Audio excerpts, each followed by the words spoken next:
Mr Deputy Speaker. It appears to me that Labor is stuck in the past.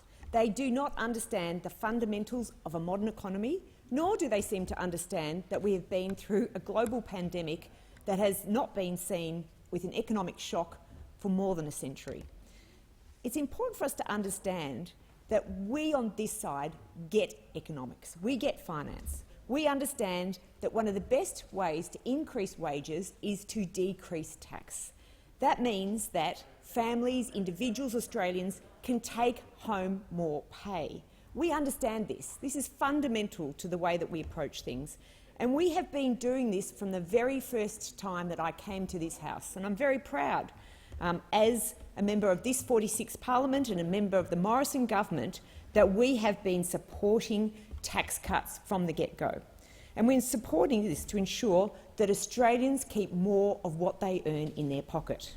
Now, Mr Deputy Speaker, we've legislated more than $320 billion in tax cuts, including more than $130 billion through Stage 3 tax cuts. In fact, Mr Deputy Speaker, it was the very first thing that I voted on as a new Member of Parliament and something I'm enormously proud of.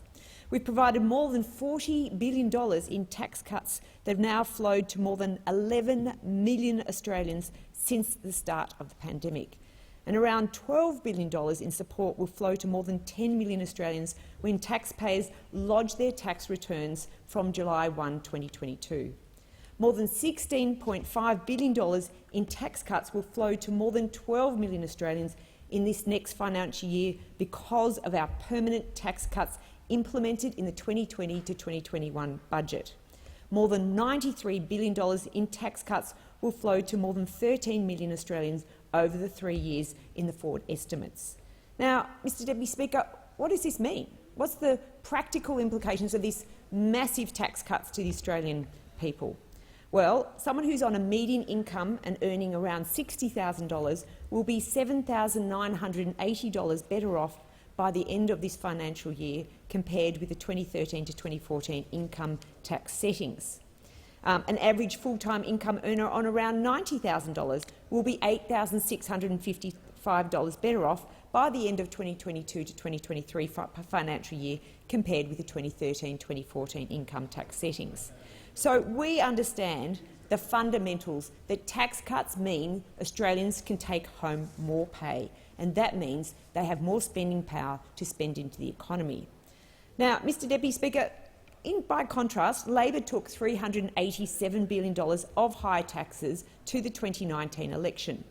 Taxes in higher personal income taxes of $230 billion, $57 billion in higher taxes for retirees, $31 billion in higher housing taxes, $27 billion in higher family business taxes and $34 billion in higher superannuation taxes. And the people of Higgins told me, that right there, that was a tax on their aspiration for a better life for them, for a better life for their family, for a better life for the prosperity of Australia. And that's because Labor has a fundamentally different approach to financing the economy. It's in their DNA. They think it's Labor's money. They don't understand that it's the taxpayers' money. The government is spending it on behalf of the taxpayer. That is an absolute fundamental. Now, despite the biggest economic shock this country has faced in a century, we have been working hard to make sure that more people are in work. We understand the dignity of work and how important it is for people to have a job. And as a result of the work that we have done through our measures through COVID, including JobKeeper, cash flow boost, instant asset write-off, all those things we've done to support businesses, we now have unemployment at 4%. The equal lowest in 48 years. That is nearly 22 million more Australians in work today than we came to government. This is something to be so enormously proud of because this government understands fiscal responsibility, the economy and how to do the right thing at the right time, at the right place in our history. Thank you, Mr Deputy Speaker.